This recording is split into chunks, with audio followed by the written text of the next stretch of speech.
Hello friends, good morning. നമ്മുടെ Kerala TV സീരിയലിലേക്ക് എല്ലാവർക്കും സ്വാഗതം. അങ്ങനെ സുനന്ദയും സുഭാഷേട്ടനും കൂടെ നിന്ന് സംസാരിക്കുന്നത് നിധിയും സുധീഷും കൂടെ അവിടെ കണ്ടുകൊണ്ട് ഇങ്ങനെ നിൽക്കുക. അപ്പോൾ അതേ സുനന്ദ വരുന്നതും സുഭാഷേട്ടനുമായിട്ട് സംസാരിക്കുന്നതും അതിനെപ്പറ്റിയുള്ള ഡീറ്റെയിൽ ആയിട്ടുള്ള കാര്യങ്ങളൊക്കെ സുധീഷ് നിധിക്ക് പറഞ്ഞു കൊടുക്കുക കേട്ടോ.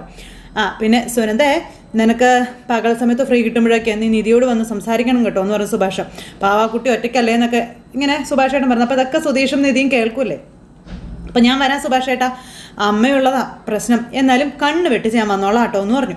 അങ്ങനെ സുഭാഷ് ഉണ്ടാക്കി കൊടുത്തത് എന്താണെന്ന് നോക്കി നമ്മുടെ സുനന്ദ ഇങ്ങനെ തുറന്നു നോക്കും. അപ്പോൾ സൂക്ഷിച്ച് തുറക്കാൻ പറഞ്ഞു. അങ്ങനെ അതെടുത്ത് നോക്കി ഇഷ്ടപ്പെട്ടു. അങ്ങനെ രണ്ടുപേരും കൂടെ സംസാരിച്ച് ഇങ്ങനെ പോരുന്നു. ആ സമയത്ത് നിധി സുധീഷിനെ വിളിച്ചുകൊണ്ട് ഇങ്ങോട്ട് പോരുക. എന്താണെന്ന് ചോദിച്ചു. ഇനിയിപ്പോൾ നമ്മൾ കാരണം അവർ മിണ്ടാതിരിക്കണ്ടെന്ന് പറഞ്ഞു. അയ്യോ, അവർ ഒറ്റയ്ക്കാണെങ്കിലും സുഭാഷേട്ടൻ അങ്ങനെ സംസാരിക്കത്തുള്ളൂ. ആ പാത്രത്തിൽ കുറച്ച് ഫുഡ് എടുത്ത് കൊടുത്തിട്ട് സൂക്ഷിച്ച് പോകണം കേട്ടോ മോളെ എന്ന് പറയും. അതിലപ്പുറം ഒന്നും സുഭാഷേട്ടൻ അറിയില്ല എന്ന് സുധീഷ് ഇങ്ങനെ നിധിയോട് പറയും. അപ്പം നിധിക്ക് ചിരി വന്നു കേട്ടോ. അങ്ങനെ ഇവർ ചിരിയും സംസാരവും ഒക്കെ ആയിട്ട് ഇങ്ങനെ നിൽക്കുക അവിടെ. ഇത് കഴിഞ്ഞതിന് ശേഷം പിന്നെ നിധിയുടെ അമ്മയെ കാണിക്കുന്നത്. അപ്പോൾ നിധിയുടെ നാത്തൂൻ അങ്ങോട്ടേക്ക് വന്നു കഴിഞ്ഞപ്പോൾ അമ്മ എന്തിനാ എന്നെ വിളിച്ചതെന്ന് ചോദിച്ചു. ഞാൻ നന്നായിട്ട് ആലോചിച്ച് നോക്കി സാന്ദ്ര എന്ന് പറഞ്ഞു. എന്താ അമ്മേ, അവളെ അവിടെ അങ്ങനെ വിടാൻ എനിക്ക് പറ്റില്ല എന്ന് അമ്മ പറയുക. അപ്പോൾ ഇങ്ങനെ നോക്കുക. നീ ഒന്ന് നിധിയെ വിളിക്കാൻ പറഞ്ഞു. അയ്യോ, നല്ല കാര്യമായി, അമ്മയുടെ മോനെങ്ങാനും അത് അറിഞ്ഞാൽ തീർന്നെന്ന് പറഞ്ഞു സാന്ദ്ര. അതൊക്കെ ഞാൻ നോക്കിക്കോളാം. നീ അവളെ ഫോൺ ചെയ്ത് ഉടനെ തന്നെ ഇങ്ങോട്ട് വരാൻ പറഞ്ഞു. ഞാൻ വിളിച്ച് അവൾ വരുമോ അമ്മയെന്ന് ചോദിക്കുമ്പം അവളുടെ സർട്ടിഫിക്കറ്റ് വേണമെന്ന് പറഞ്ഞ് അവൾ നിന്നെ ഇങ്ങോട്ട് വിളിച്ചില്ലായിരുന്നോ? അതെടുത്ത് വെച്ചിട്ടുണ്ട്, വന്ന് വാങ്ങാൻ പറയാൻ പറഞ്ഞു. അഥവാ വന്നാലോ അമ്മയെന്ന് ചോദിക്കുമ്പം അവളിങ്ങോട്ടൊന്ന് വന്ന് കിട്ടിയാൽ മതി. പിന്നെ എങ്ങോട്ടും പോവാതെ ഞാൻ നോക്കിക്കൊള്ളാം, നീ വിളിക്ക് സാന്ദ്രേ. അപ്പോൾ അവൾ ഇവിടെ നിൽക്കില്ല എന്ന് പറഞ്ഞാലോ അമ്മേ? ആദ്യം അവളോട് നീ ഇങ്ങോട്ട് വരാൻ പറയാൻ പറഞ്ഞു. പിന്നെ ബാക്കി കാര്യമൊക്കെ ഞാൻ നോക്കിക്കൊള്ളാവുന്നു. അപ്പം അച്ഛൻ ഇതൊക്കെ സമ്മതിക്കുമെന്ന് ചോദിക്കുമ്പോൾ അതൊക്കെ ഞാൻ സമ്മതിപ്പിച്ചോളാം, അവളെ നേരിട്ട് കണ്ട അച്ഛൻ അതൊക്കെ സമ്മതിച്ചോളൂ എന്നും പറഞ്ഞു. അങ്ങനെ അമ്മ പറഞ്ഞ അനുസരിച്ച് സാന്ദ്ര നിധിയെ വിളിക്കുക. അപ്പോൾ നിധി കോൾ എടുത്തു. വേഗം സ്പീക്കറിലിടാൻ അമ്മ പറഞ്ഞു. സ്പീക്കറിലിട്ടു. ഹലോ നിധി, നീ നിൻ്റെ സർട്ടിഫിക്കറ്റിൻ്റെ കാര്യം പറഞ്ഞില്ലായിരുന്നു, ഏട്ടത്തിൻ്റെ സർട്ടിഫിക്കറ്റ് അയച്ചോന്ന് ചോദിച്ചു. അതങ്ങനെ അയക്കാനൊന്നും പറ്റുന്നതല്ല എന്ന് പറഞ്ഞു. അതെന്താ? അത് പിന്നെ നിനക്ക് ഇങ്ങോട്ടൊന്ന് വരാൻ പറ്റുമോ എന്ന് ചോദിച്ചു. അപ്പോൾ നിധി ഇങ്ങനെ ഒന്നും മിണ്ടാതെ ഒന്ന് കേൾക്കും കേട്ടോ. നീ വന്നാൽ ഞാൻ എങ്ങനെയെങ്കിലും അത് എടുത്തു തരാമെന്ന് പറഞ്ഞു. അന്നേരം വീട്ടിലേക്ക് ഞാൻ വരാനോ? നീ നമ്മുടെ വീടിൻ്റെ മുന്നിലുള്ള സ്റ്റോപ്പ് എത്തിയിട്ട് വിളിച്ചാൽ മതി, ഞാനത് എത്തിച്ച് തരാമെന്ന് പറഞ്ഞു. അപ്പോൾ എല്ലാം എടുത്ത് വെച്ചില്ലേ എന്ന് ചോദിച്ചു. അപ്പോൾ എന്ന് പറയാൻ പറഞ്ഞു അമ്മ. എല്ലാം എടുത്ത് വെച്ചിട്ടുണ്ടെന്ന് പറഞ്ഞു. എന്നാൽ ഞാൻ വരാമെന്ന് പറഞ്ഞു. പിന്നെ നീ വന്നാൽ കൊണ്ടുപോകാം, നീ വരുമോ എന്ന് ചോദിച്ചു. അന്നേരം ഞാൻ വരാമെന്ന് പറഞ്ഞു നിധി. അപ്പോൾ അമ്മയ്ക്ക് സമാധാനമായി. എപ്പോൾ വരും നീ? ഞാൻ ഇന്ന് വന്നാലോ എന്ന് നിധി ചോദിച്ചു. അപ്പോഴത്തേക്ക് സാന്ദ്ര വരാൻ പറ എന്ന് പറഞ്ഞു അമ്മ. നീ വന്നോ, ഞാൻ തന്നു വിടാം.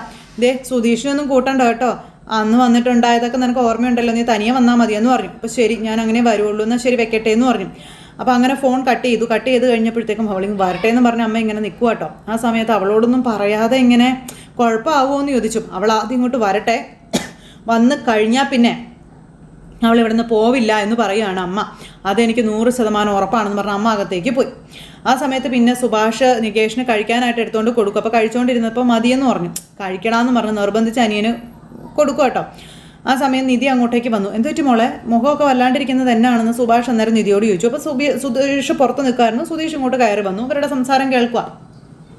അപ്പോൾ ഏട്ടത്തെ എന്നെ വിളിച്ചായിരുന്നു, ജോലിക്ക് പോകാനായിട്ട് സർട്ടിഫിക്കറ്റ് തരുമെന്ന് ചോദിച്ചു, അതിനുവേണ്ടി വിളിച്ചതാണെന്ന് പറഞ്ഞു. അപ്പോൾ വിളിച്ചോ എന്ന് സുധീഷ്.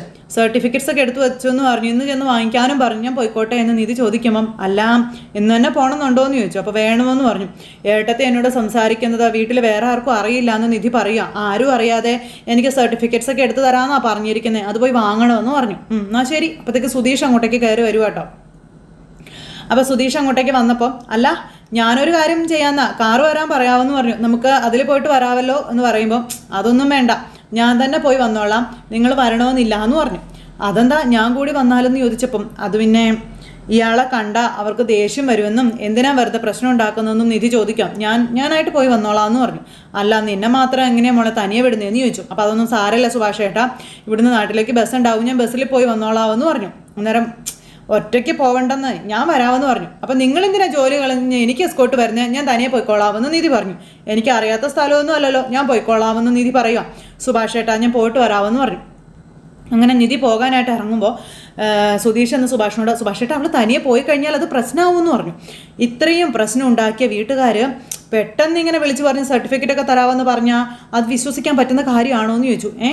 ഇത് ഇത് അവരെന്തോ പ്ലാൻ ചെയ്തിട്ടുള്ള പണിയാ, തനിയെ വിടാൻ പാടില്ല ഏട്ടാ എന്ന് പറഞ്ഞു. എടാ അതിന് നീ കൂടെ ചെല്ലണ്ടെന്നല്ലേ അവള് പറഞ്ഞത്. അതാ എനിക്ക് മനസ്സിലാവാത്തതെന്ന് സുധീഷ്.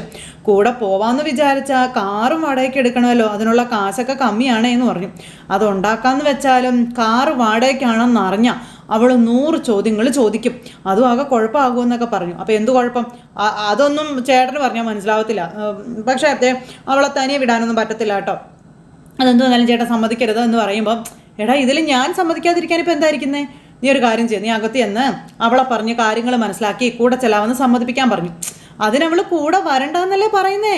ഞാനിപ്പോൾ എന്നെയും, പക്ഷെ അവളെ തനിയെ വിടാൻ എനിക്ക് പറ്റത്തില്ല ഏട്ടാ, അത് ഉറപ്പുള്ള കാര്യമാണെന്നൊക്കെ പറയുമ്പോൾ, അല്ലെങ്കിൽ ഒരു കാര്യം ചെയ്യാം, സുഭാഷ് ചേട്ടൻ അവളോടൊപ്പം ഒന്ന് പോ.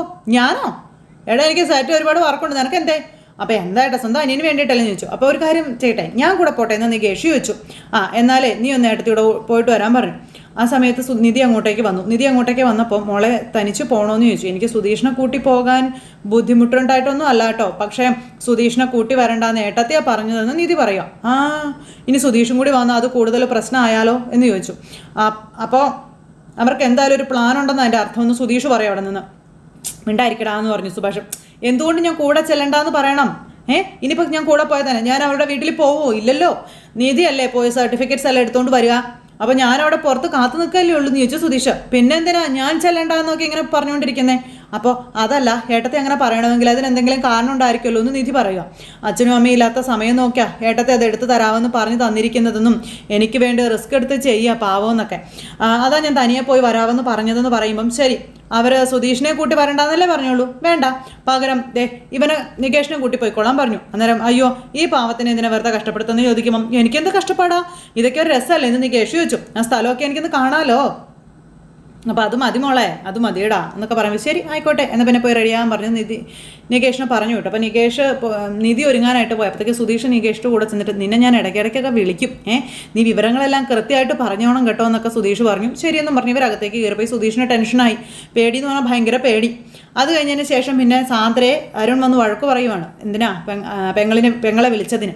അപ്പോൾ നീ അവളെ വഴക്കൊന്നും പറയണ്ട, ഞാൻ പറഞ്ഞിട്ടാ സാന്ദ്ര അവളെ വിളിച്ചതെന്ന് പറഞ്ഞു. പിന്നെ അമ്മയുടെ പ്ലാനിങ് അമ്മ ഇവരോട് എല്ലാവരോടും പറയുക. അപ്പോൾ അച്ഛൻ അതിന് സമ്മതിക്കാതെ നിന്നപ്പം, കഴിഞ്ഞതൊക്കെ കഴിഞ്ഞു, ഇനി വരാൻ പറ്റുന്നതിനെ പറ്റി ആലോചിച്ചാൽ പോരെ എന്ന് അമ്മ ചോദിക്കുക കേട്ടോ. അത് കേട്ടപ്പം ആങ്ങളേക്ക് ഭയങ്കര ദേഷ്യം. സർട്ടിഫിക്കറ്റ്സ് കൊടുക്കാമെന്ന് പറഞ്ഞ് സാന്ദ്ര അവളോട് വരാൻ പറഞ്ഞിട്ടുണ്ടെന്നുള്ള കാര്യം അമ്മ ഇവിടെ മോനോടും അച്ഛനോടും പറയണു. സാന്ദ്ര ഇതൊക്കെ കേട്ട് പേടിച്ച് നിൽക്കുക. ഇവിടെ വന്നാൽ പിന്നെ അവൾ പോവില്ല എന്ന് അവൾ അമ്മയോട് പറഞ്ഞു എന്ന് ചോദിച്ചു. അവൾ ഇങ്ങോട്ട് വന്നാൽ മാത്രം മതിയെന്നേ, തിരിച്ചു പോകാതെ നോക്കേണ്ടത് ഞാനല്ലേ, ഞാനത് ചെയ്തോളാമെന്നും അമ്മ പറയുക. അപ്പോൾ അത് കേട്ട് കഴിഞ്ഞപ്പോൾ അമ്മ അവളെ വിശ്വസിച്ചിട്ടാണെങ്കിൽ ഇറങ്ങി പുറപ്പെടാതിരിക്കുന്നതായിരിക്കും നല്ലത്. ഞാൻ പറഞ്ഞേക്കാം, അവൾ വരും, സർട്ടിഫിക്കറ്റ് വാങ്ങുകയും ചെയ്യും, തിരിച്ചു പോവുകയും ചെയ്യും. അല്ലാതെ നിങ്ങളാരും പറയുന്നതൊന്നും കേൾക്കാനും പോകുന്നില്ല. അത്രയ്ക്ക് അഹങ്കാരി അവളെന്നൊക്കെ പറഞ്ഞുകൊണ്ട് ഇങ്ങനെ പറയുക. അപ്പം അത് കേട്ടപ്പം അവൾ എന്തായാലും ആ വീട്ടിൽ നിന്നും മാറാനായിട്ട് തീരുമാനിച്ചല്ലോ. ഇത്രയും വലിയൊരു വീട് നമുക്കുള്ളപ്പോൾ അവൾ എന്തിനാ ഹോസ്റ്റലിൽ പോയി താമസിക്കുന്നതെന്നൊക്കെ അമ്മ ഇങ്ങനെ ഇവരോട് എല്ലാവരോടായിട്ട് ചോദിക്കും. ചെയ്തത് തെറ്റാണെന്ന് അവൾക്ക് ചിലപ്പോൾ തോന്നിക്കാണും, പക്ഷെ അത് നമ്മളോട് സമ്മതിക്കാനുള്ളൊരു പേടിയുണ്ടല്ലോ, അതുണ്ടാവും. അതുകൊണ്ടായിരിക്കും അവൾ അങ്ങനെയൊക്കെ ചെയ്യുന്നത്. അത് മറ്റാരേക്കാളും നന്നായി എനിക്ക് മനസ്സിലാവുകയും ചെയ്യുമെന്ന് അമ്മ ഇവരോട് പറയണം. അങ്ങനെ അതും പറഞ്ഞ് അവൾ മനസ്സ് തുറന്ന് സ്വീകരിക്കാൻ നമ്മൾ ഒരുക്കമാണെന്ന് കണ്ടാൽ അവൾ ഉറപ്പായിട്ടും ഇവിടെ നിൽക്കുമെന്നും അമ്മ പറയും കേട്ടോ. നിങ്ങൾ രണ്ടാളും അവൾ വന്ന പാടെ ശകാരിക്കാനും തല്ലാനും ഒന്നും നിൽക്കാതിരുന്നാൽ മാത്രം മതിയെന്നും പറഞ്ഞു. അത് കേട്ട് കഴിഞ്ഞപ്പോൾ മകൻ ചെന്ന് അവിടെ അങ്ങ് ഇരിക്കുക, ദേഷ്യപ്പെട്ട്, ഭയങ്കര ദേഷ്യം അരുണിന്. അങ്ങനെ സംസാരിച്ച് ഇവരെ വരുതിക്ക് കൊണ്ടുവരും അമ്മ. എടാ ഒന്ന് പറയുന്നത് നിങ്ങൾ കേൾക്കാൻ പറഞ്ഞു. അങ്ങനെ അമ്മ എല്ലാ കാര്യങ്ങളും പറഞ്ഞു. ഇനി നിങ്ങൾക്ക് അവളിവിടെ വന്നു കഴിയുമ്പോൾ നിങ്ങൾ എന്താണെന്ന് വെച്ചാൽ ചെയ്തോ, അതിനൊരു തടസ്സവും ഞാൻ പറയില്ല. അമ്മയ്ക്ക് വട്ടാണെന്ന് മകൻ. അച്ഛൻ ഇത്രയും പറഞ്ഞിട്ട് കേൾക്കാത്ത ആളാ ഇനി അമ്മയുടെ സാരോപദേശം കേട്ട് ഇവിടെ നിൽക്കാൻ പോണത്. അമ്മയ്ക്ക് എന്നാ പറ്റിയേ എന്നും ചോദിച്ചുകൊണ്ട് മോൻ അമ്മയോട് ദേഷ്യപ്പെടുന്നു. അവൾ നിൽക്കും, ഞാൻ പറഞ്ഞാലേ അവൾ അനുസരിക്കും, എനിക്ക് ഉറപ്പുണ്ടെന്ന് അമ്മ. വാ എന്തിനാ വെറുതെ അമ്മ ഇങ്ങനെ കിടന്ന് കഷ്ടപ്പെടാൻ നിൽക്കണേ എന്ന് മോൻ അന്നേരം ചോദിച്ചു. സാന്ദ്രേ നീ ഫോൺ വിളിച്ച് അവളോട് വരണ്ടാന്ന് പറഞ്ഞേക്കാൻ പറഞ്ഞു. അപ്പം അരുൺ നിന്റെ അച്ഛൻ വരെ ഞാൻ പറഞ്ഞത് കേട്ട് ഒന്നും മിണ്ടാതിരിക്കുക, പിന്നെ നിനക്കെന്താ എത്ര വലിയ പ്രശ്നം എന്ന് അമ്മ മോനോട് ചോദിച്ചു. അപ്പോഴേക്കും സാന്ദ്ര അങ്ങോട്ടേക്ക് വന്നു. സാന്ദ്ര വന്നിട്ട്, അമ്മേ അത് അവിടെ എന്തോ പ്രശ്നമുണ്ടെന്ന് പറഞ്ഞതൊക്കെ ശരി തന്നെയാ, പക്ഷേ അവളെ വേറെ കല്യാണം കഴിപ്പിക്കാനൊക്കെ പറ്റുമോ എന്ന് സാന്ദ്ര ചോദിച്ചു. നിയമപ്രകാരം അവളിപ്പോൾ ഒരാളുടെ ഭാര്യയല്ലേന്ന് ചോദിച്ചപ്പം അതുകൊണ്ടെന്താ അവൻ്റെ കൂടെ അവൾ ജീവിച്ച് തൊലയട്ടെ എന്ന് വെക്കണോ ഞാനെന്ന് അമ്മ ചോദിക്കണു. അത് കേട്ടപ്പോൾ ഭയങ്കര ഇത്, അവൾ നിൻ്റെ വാക്ക് കേട്ട ഇവിടെ നിൽക്കുമെന്നുള്ള ഉറപ്പ് നിനക്കുണ്ടോ രേഖയെന്ന് ചോദിച്ചപ്പോൾ ഉണ്ടെന്ന് പറഞ്ഞു. അപ്പോൾ എനിക്ക് ഉറപ്പുണ്ട് എന്ന് അമ്മ അച്ഛനോട് പറയാം. അങ്ങനെ അവൾ തീരുമാനിച്ചാൽ അവൾക്ക് അവനേക്കാളും വലുത് നമ്മളാണെന്ന് അവൾക്ക് തോന്നിയാൽ അവൻ താലി കെട്ടിയതൊന്നും പ്രശ്നമല്ല, അത് ഒഴിവാക്കുന്ന അത്ര വലിയ കാര്യമൊന്നും അല്ല എന്നും പറഞ്ഞു. അന്നേരം അതൊക്കെ കേട്ട് ഓഫ് എന്ന് പറഞ്ഞ അരുൺ ഇങ്ങനെ ഇരിക്കുക. എന്തായാലും നിധി ഇവിടെ വരുമ്പോൾ നിധി ഇവിടുന്ന് പോയത് ഏറ്റവും വലിയ അബദ്ധമായി പോയെന്ന് അവൾക്ക് തോന്നണം. ആ രീതിയിൽ വേണം ഇവിടെയുള്ളവർ നിൽക്കാൻ. അത് മനസ്സിലായി കഴിഞ്ഞാൽ പിന്നെ അവൾ ഇവിടെ നിന്ന് പോവില്ല. എനിക്കത് 100% ഉറപ്പുള്ള കാര്യമാണെന്നും അമ്മ ഇങ്ങനെ പറയുക. അപ്പം ശരിയാണെന്നുള്ള രീതിയിൽ ഇവരിങ്ങനെ ഇരിക്കും കേട്ടോ. എന്തായാലും നിധിയെ ഇവിടെ കൊണ്ടുവന്ന് വേറെ കെട്ടിച്ചു വിടാൻ, അതായത് ആ വന്ന സൂര്യയെ കൊണ്ട് തന്നെ കെട്ടിക്കാൻ ഇവർ പ്ലാൻ ചെയ്യുക. ഈ സമയത്ത് നമ്മുടെ സുധീഷ് അവിടെ ആകെ ടെൻഷനായിട്ടിരിക്കുക. അപ്പോഴേക്കും നിധി ഒരുങ്ങി വന്ന് നികേഷിനെ വിളിച്ചു. ഞാൻ റെഡി ആയിട്ടെത്തിയെന്ന് പറഞ്ഞു. റെഡി അല്ലേ എന്ന് ചോദിച്ചു. അപ്പോൾ സുധീഷ് അല്ല എന്തിനാ കഷ്ടപ്പെട്ട് ബസ്സിലൊക്കെ പോകണേ, ഞാൻ കാറ് വരാൻ പറയാമെന്ന് പറയുമ്പോൾ അയ്യോ വേണ്ട ഞങ്ങൾ ബസ്സിൽ പൊക്കോളാമെന്ന് പറഞ്ഞു. അപ്പോൾ ദേ നോക്ക് ഇത് വെച്ചോളാൻ പറഞ്ഞ് കുറച്ച് പൈസ കൊടുക്കുമ്പോൾ പൈസയൊന്നും വേണ്ട എൻ്റെ കയ്യിലുണ്ട് എന്ന് നിധി പറയാം. അപ്പോൾ സുഭാഷ് അങ്ങോട്ടേക്ക് വന്നു. നികേഷ് നീ ഇത് കയ്യിൽ വെച്ചോളാൻ പറഞ്ഞ് നികേഷിൻ്റെ കയ്യിലേക്ക് കൊടുക്കുമ്പം പൈസ എൻ്റെ കയ്യിലുണ്ട് സുഭാഷ് ഏട്ടാന്ന് പറഞ്ഞ് നിധി ഒരു വഴിക്ക് പോവല്ലേ ഇരിക്കട്ടെ എന്ന് സുഭാഷ് നികേഷിനോടും നിധിയോടും പറഞ്ഞു. നിധി അങ്ങ് പോകാൻ ഇറങ്ങുമ്പം നിധി എന്ന് പറഞ്ഞ് സുധീഷ് വിളിച്ചു കേട്ടോ. അതെ ഒരു മിനിറ്റ് ഒന്ന് എൻ്റെ കൂടെ വരുമോ എന്ന് ചോദിച്ചു. അങ്ങനെ ഇവർ രണ്ടുപേരും കൂടെ മാറി നിന്ന് സംസാരിക്കുക. അപ്പോൾ നിധി സുധീഷിൻ്റെ അടുത്തേക്ക് ചെന്നു. എന്താന്ന് ചോദിച്ചു. അത് അല്ല പോയാൽ നിങ്ങൾ തിരിച്ചു വരുമോ എന്ന് ചോദിച്ചു. അതെന്താ അങ്ങനെ ചോദിച്ചതെന്ന് നിധി ചോദിച്ചു. അല്ല എനിക്കൊരു പേടി പോലെ അതുകൊണ്ടാണ്. അപ്പോൾ എന്ത് പേടി, എന്തിനാ പേടിക്കുന്നത്? അല്ല അത് പെട്ടെന്ന് ഇയാളുടെ ഏട്ടത്തി ഇയാളോട് വരാൻ പറയുന്നു, അതും തനിയെ വരണമെന്നൊക്കെ പ്രത്യേകം പറയുന്നു, അവരെന്തെങ്കിലും പ്ലാൻ ചെയ്തിട്ടാണോ എന്നുള്ളൊരു പേടി തോന്നി എനിക്കെന്ന് പറയുമ്പോഴത്തേക്കും നിധി ഇങ്ങനെ നിന്ന് ആലോചിക്കുക കേട്ടോ. അവർക്ക് വേണമെങ്കിൽ സർട്ടിഫിക്കറ്റ് കൊറിയർ അയക്കാമല്ലോ, ഇന്ന് തന്നെ നേരിട്ട് വരാൻ പറയുന്നതൊക്കെ എന്തിനാ, എന്തോ കുഴപ്പമുള്ളതുപോലെ എനിക്ക് തോന്നുന്നു എന്ന് പറയുമ്പം ഇല്ലെന്നേ ഒറിജിനൽ സർട്ടിഫിക്കറ്റ്സും ID പ്രൂഫൊക്കെ അല്ലേ, അതാണ് നേരിട്ട് തരാമെന്ന് പറഞ്ഞത്. ഇനിയിപ്പോൾ അയച്ചിട്ട് മിസ്സാവണ്ടല്ലോ, അതായിരിക്കും ഏട്ടത്തി ഉദ്ദേശിച്ചത്. അതൊക്കെ എനിക്ക് മനസ്സിലായി. എന്നാലും ഒരു ഏട്ടത്തി ഇങ്ങനെ നിർബന്ധിച്ച് ഇയാൾ അവിടെ തന്നെ അങ്ങ് നിർത്തിയാലോ. അപ്പോഴത്തേക്ക് സുധീഷിന് പേടി. അയ്യോ അല്ല എൻ്റെ ഉള്ളിൽ തോന്നിയൊരു ചോദിച്ചതേ ഉള്ളൂ കേട്ടോ. ഇവിടെ എന്തെങ്കിലും ജോലിക്ക് ട്രൈ ചെയ്യാനാണ് ഞാൻ സർട്ടിഫിക്കറ്റ് വാങ്ങിക്കാൻ തന്നെ പോകുന്നതെന്ന് നിധി പറയാം. അതും വാങ്ങി അവിടെ ഇരുന്നിട്ട് എന്താ കാര്യമെന്ന് നിധി ചോദിക്കുക കേട്ടോ. എന്തായാലും സുധീഷ് ടെൻഷൻ ആവണ്ട, ഞാൻ പോയ പോലെ തന്നെ തിരിച്ചു വരുമെന്ന് പറഞ്ഞു. അങ്ങനെ യാത്ര പറഞ്ഞ് നിധിയും നികേഷും കൂടി ഇങ്ങനെ ഓട്ടോ വിളിച്ചിങ്ങനെ പോരുന്നു. അപ്പോൾ പോണ വഴിക്ക് വണ്ടി കിട്ടും, ബസ് കിട്ടുന്ന കാര്യങ്ങളൊക്കെ പറയാം. അപ്പോൾ അങ്ങനെ പോകുന്ന വഴിക്ക് ഏട്ടത്തിക്ക് ബസ്സിൽ കയറാൻ പ്രശ്നം വല്ലതും ഉണ്ടോ എന്ന് ചോദിച്ചു. അതെന്താ നികേഷ് നീ അങ്ങനെ ചോദിച്ചേ? അല്ല ഈ കാശുള്ളവർക്കൊക്കെ ബസ്സിൽ കയറുന്നത് വലിയ കുറച്ചില്ല, അതുകൊണ്ട് ചോദിച്ചതാ. കോളേജ് പഠിക്കുമ്പോഴേ ഞാൻ ബസ്സിൽ തന്നെയാണ് എന്നും പോയി വരാറുണ്ടായിരുന്നത്.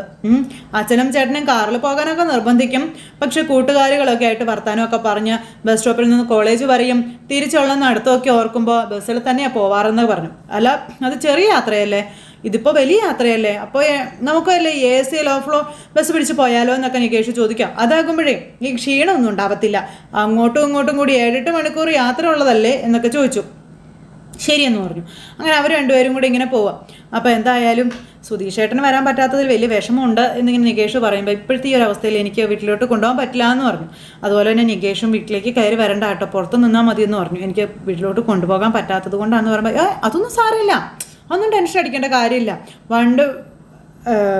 പിന്നെ ഇപ്പം ഈ ഒരു പ്രശ്നങ്ങളൊക്കെ നിൽക്കുന്നത് കൊണ്ടല്ലേ, ഈ പ്രശ്നമൊക്കെ തീരുമ്പോൾ നമുക്ക് അവസരം ഉണ്ടാവുമല്ലോ, അന്നേരം പോകാം എന്നും പറഞ്ഞുകൊണ്ട് നികേഷ് പാവം ഇങ്ങനെ ഇരിക്കും. ഈ സമയത്ത് സുധീഷ് വർക്ക്ഷോപ്പിലേക്ക് ചെന്നു. അപ്പോൾ ഹരീഷ് അവിടെ നിന്ന് പണിയുന്നുണ്ട്. എന്താ സുധീഷേട്ടൻ ഇങ്ങോട്ടൊക്കെ, വണ്ടിക്ക് വല്ല മിസ്സിങ്ങും ഉണ്ടോ എന്ന് ചോദിക്കുകയാണ് അവിടെയുള്ള പണിക്കാരൻ. ഒന്നുമില്ലടാന്ന് പറഞ്ഞു. കുറേ വെള്ളമൊക്കെ എടുത്തു കൊടുത്ത് സുധീഷ് ഇങ്ങനെ അവിടെ നിൽക്കുക.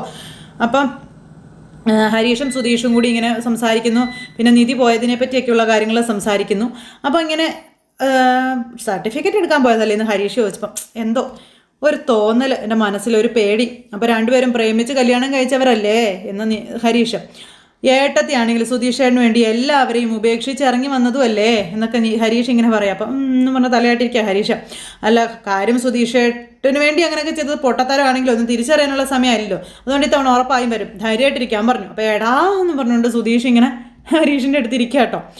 ഇവർ അവളെ സർട്ടിഫിക്കറ്റ് തരാമെന്ന് പറഞ്ഞ് വിളിച്ചു വരുത്തിയതിൽ എന്തൊരു ചതി ഇല്ലേ എന്ന് ഒരു സംശയം സുധീഷ് ഹരീഷിനോട് പറയുമ്പം അല്ല ഒരു കാര്യം ഞാൻ ചോദിച്ചോട്ടെ, എന്താടാ ഈ ഏട്ടത്തിയുടെ വീട്ടുകാർ കുറച്ച് നേരം സംസാരിച്ച് ഏട്ടത്തി അവിടെ പിടിച്ചു വെച്ചാലോ എന്നുള്ളതല്ലേ ടെൻഷൻ എന്ന് ചോദിച്ചു.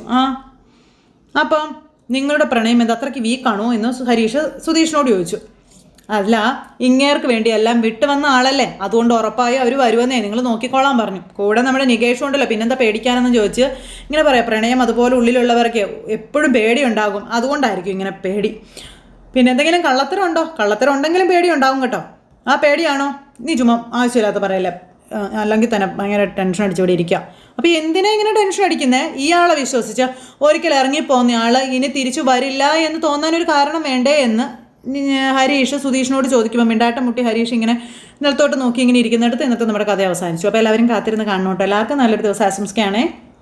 എല്ലാവരും തരുന്ന സപ്പോർട്ടിനും സ്നേഹത്തിനും ഒത്തിരി നന്ദി ഹൃദയത്തിൻ്റെ ഭാഷയിൽ അറിയിക്കുന്നു. അടുത്ത സൂപ്പർ ഹിറ്റ് കഥയുമായി കാണുന്നത് വരെ എല്ലാവർക്കും നന്ദി. അതോടൊപ്പം നമ്മുടെ ചാനൽ ആദ്യമായിട്ട് കാണുന്നുണ്ടെങ്കിൽ ഒന്ന് സബ്സ്ക്രൈബ് ചെയ്യണേ. തൊട്ടടുത്ത് കാണുന്ന ബെൽ ബട്ടൺ അമർത്തി കഴിഞ്ഞിട്ടുണ്ടെങ്കിൽ നമ്മുടെ വീഡിയോസ് എളുപ്പത്തിൽ കാണാൻ കഴിയുന്നതായിരിക്കും. അപ്പോൾ ഒരിക്കൽ കൂടി എല്ലാവർക്കും tata, see you again, take care, bye by.